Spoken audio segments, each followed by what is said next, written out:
Hello friends, आज हम फिर हाजिर हुए हैं ये देखने की जो आजकल प्लैनेट्स के ट्रांजिट्स हैं वो कैसे इम्पैक्ट करेंगे आने वाले दिनों में। जो सिनेरियो चल रहा है, आप सब जानते हैं कि अभी ऑपरेशन सिंदूर जिसका आगाज़ हुआ था, 4 दिन में ऑपरेशन चला, फिर सीज़ फायर हो गई और उस दौरान हमने काफ़ी जगह पाकिस्तान में अटैक किया, कई जगह डिस्ट्रॉय भी हुई है और सडनली अचानक सीज़ फायर हो गए।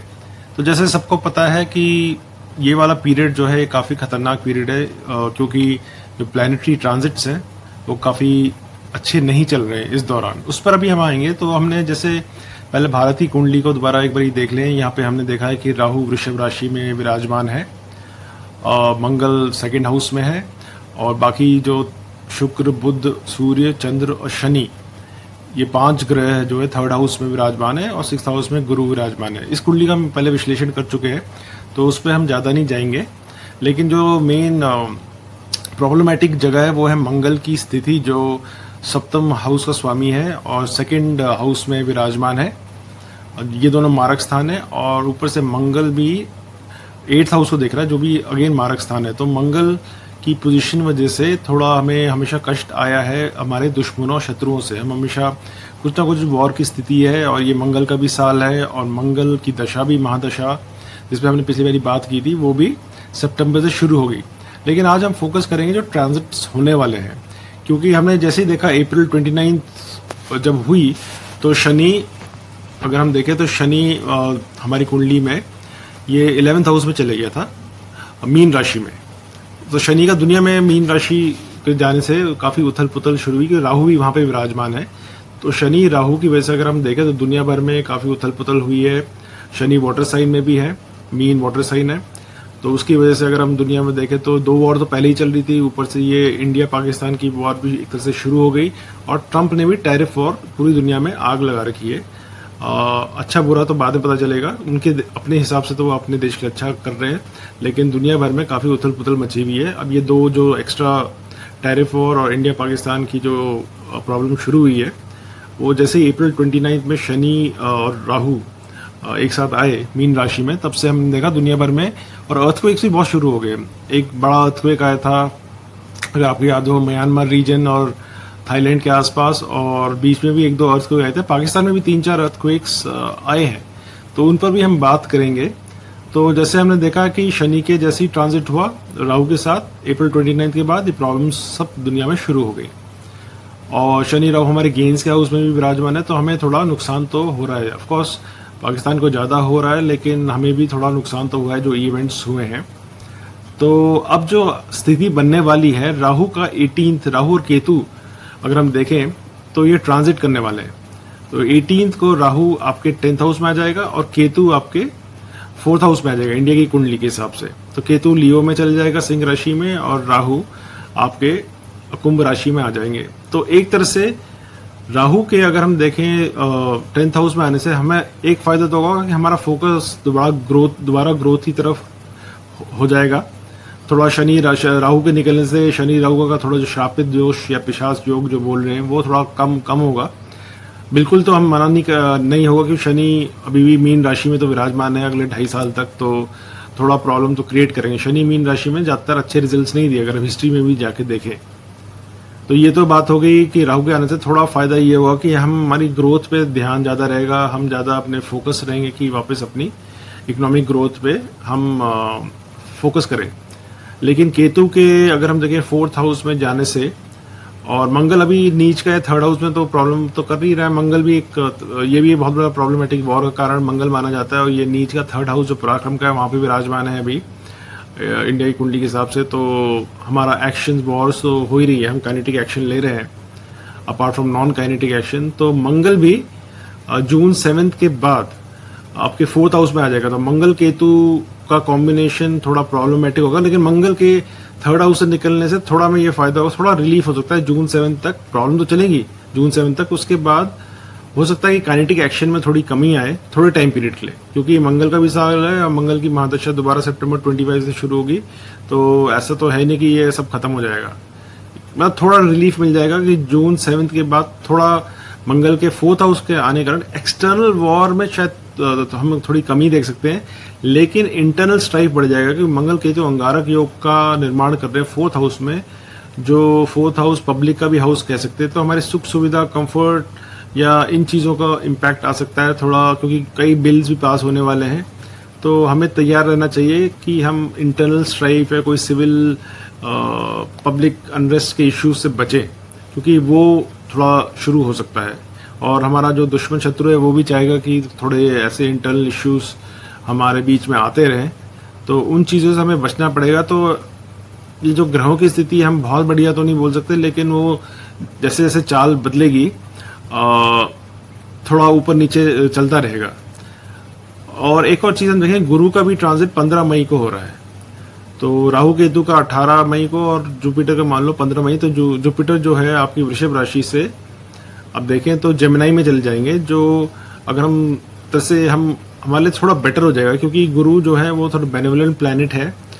और उनके अगर हम देखें 3rd हाउस में, 2nd हाउस में जाने से ये फायदा होगा कि पहले वहाँ मंगल, हम जैसे कह रहे थे कि मंगल की पोजीशन अच्छी नहीं है हमारे कुंडली के हिसाब से, लेकिन गुरु के आने से थोड़ा रिलीफ मिलेगा। गुरु थोड़े बेनिवोलेंट है, तो थोड़ा बहुत हमें विजडम से काम करने में प्रेरित करेगा। तो हम विजडम से काम करेंगे और थोड़ा जो इम्पैक्ट इंडिया पे आएगा इन सब वॉर्स का, इंटरनल स्ट्राइफ का और ये सब, ये थोड़ा कम दिखेगा। और हमारा राहु के आने से 10th हाउस में और गुरु के 2nd हाउस में जाने से थोड़ा हमारा धन की स्थिति और जो कार्य इकोनॉमी की स्थिति थोड़ी बेटर हो गई। तो ये सब दिखाई दे रहा है। गुरु आप सब जानते हैं जब घर बदलता है तो 1 साल के लिए रहता है, लेकिन बीच में आगे पीछे जरूर करेगा। गुरु एक बार ही आपके 3rd हाउस में भी जाएगा, फिर वापस आएगा।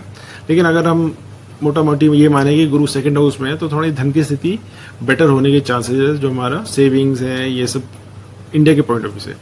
लेकिन अभी जो सिचुएशन बनी है उसमें एक और बड़ी चीज़ सामने आ रही है कि क्या न्यूक्लियर थ्रेट की वजह से सीज फायर क्यों हुआ, क्योंकि हम सब बोल रहे हैं कि 18 तक तो स्थिति खराब है ही, 18 मई तक, जब तक कि प्लानिटरी ट्रांजिट्स बहुत हो रहे हैं तो ये तो स्थिति खराब है। जून 7 तक भी बहुत बढ़िया नहीं रहेगी, ऊपर नीचे चलता रहेगा, तो जब तक मंगल बेटर पोजीशन में ना आए।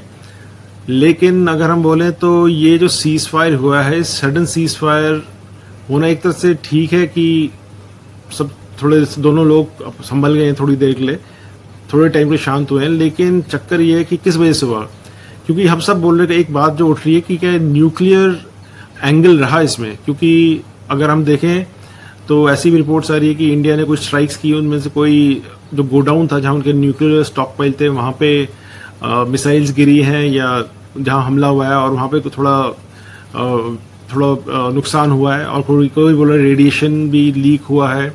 अगेन ये फॉग ऑफ वॉर है, हर साइड कुछ ना कुछ बोल रही है। अमेरिकन, कोई कह रहे हैं अमेरिकन जो उनकी जो न्यूक्लियर ग्रुप के लोग हैं वो भी ये देखने आए कि रेडिएशन का कुछ इम्पैक्ट हो रहा है या नहीं हो रहा है। तो ऐसी बहुत बातें चल रही हैं। कोई बोल रहा है कि इंडिया ने थोड़ा उनके न्यूक्लियर डेटरेंट पे इम्पैक्ट किया है। तो क्या ऐसा कुछ सिनेरियो नज़र आ रहा है?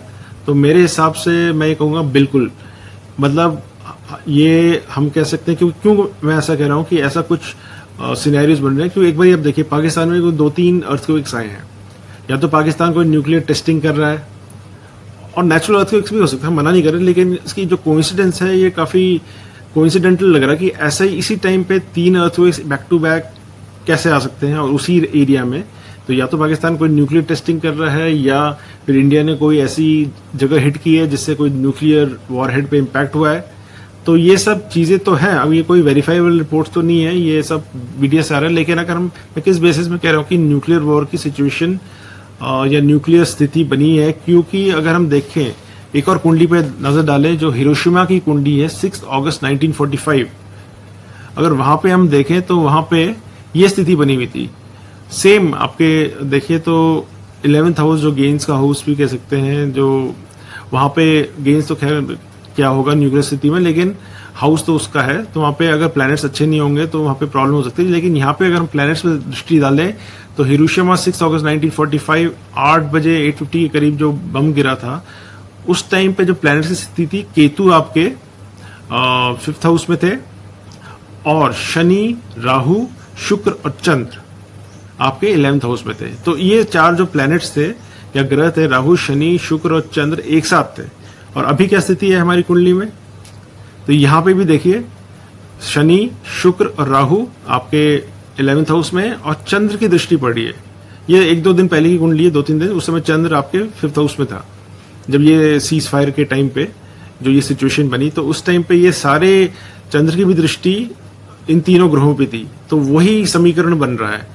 तो हम ये नहीं कह रहे कि मतलब न्यूक्लियर बम का कोई स्ट्राइक होगी एक दूसरे पे या नहीं हो सकती, ये तो लोगों के विजडम पे भी डिपेंड करता है। अब गुरु की 15th को बदल रहे हैं तो हमारे थोड़ा हम विजडम से काम कर सकते हैं और सिचुएशन पे थोड़ा बेटर दृष्टि डाल सकते हैं और दोनों तरफ हम होप कर सकते हैं कि पाकिस्तान की कुंडली लगभग सेम ही है, तो होपफुली उन पे विजडम प्रिवेल करेगी, जो बहुत ही मुश्किल काम है। लेकिन दूसरे राष्ट्रों की मदद से हो सकता है वो थोड़ा अपना जो कर्म है वो बेटर कर सके at least for some time period. लेकिन अभी ग्रहों की दृष्टि वही है, ग्रहों की पोजीशन वही है। इस होल प्रोसेस का या वीडियो का ये समझाने का था कि जो हिरोशिमा में उस टाइम हुआ उसी टाइप की सिचुएशन, प्लैनेटरी सिचुएशन बनी हुई है।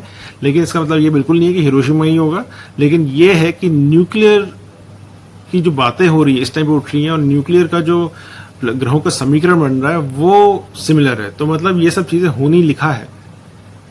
हो सकता है उस इम्पैक्ट तक ना हो, उससे कम ज्यादा हो सकता है, लेकिन ग्रहों की स्थिति वही है। अब गुरु की थोड़ी हमारी ब्लेसिंग के गुरु विजडम्स दोनों देशों पे विजडम होगी कि वो उस लेवल तक ना ले जाएं। ऑफ कोर्स पाकिस्तान पे जिम्मेदारी ज्यादा है क्योंकि वही इंस्टिगेटर है सब चीजों का, लेकिन हम तो एक ज्योतिषी एंगल से ही बोल सकते हैं कि ग्रहों की स्थिति बहुत अच्छी नहीं है। उसी टाइम फ्रेम की ग्रह दशा चल रही है या ग्रहों का समीकरण चल रहा है जो 6 अगस्त 1945 में था। और मंगल की भी स्थिति बहुत अच्छी नहीं है, लेकिन मंगल अपना राशि परिवर्तन करेंगे और ये ग्रह थोड़े राहु बेटर पोजीशन में आएंगे और गुरु बेटर पोजीशन में आएंगे। मंगल से एक्सटर्नल स्ट्राइफ थोड़ी कम होगी जब उसकी पोजीशन चेंज होगी 7th के बाद, जून 7 के बाद, लेकिन थोड़ी इंटरनल स्ट्राइफ की सिचुएशन बनी है। तो सितंबर तक ये ऊपर नीचे चलता रहेगा। सितंबर के बाद एक बार मंगल की महादशा दोबारा शुरू होगी, तब हमें देखना होगा कि क्या ये सिचुएशन बनती है, क्योंकि उस टाइम पे फिर से वॉर लाइक सिचुएशन बन सकती हैं। तो फ्रेंड्स, ये तो था हमारा वीडियो का विश्लेषण। Please like, share and subscribe. बताइए ये वीडियो कैसे लगा and best wishes. Thank you.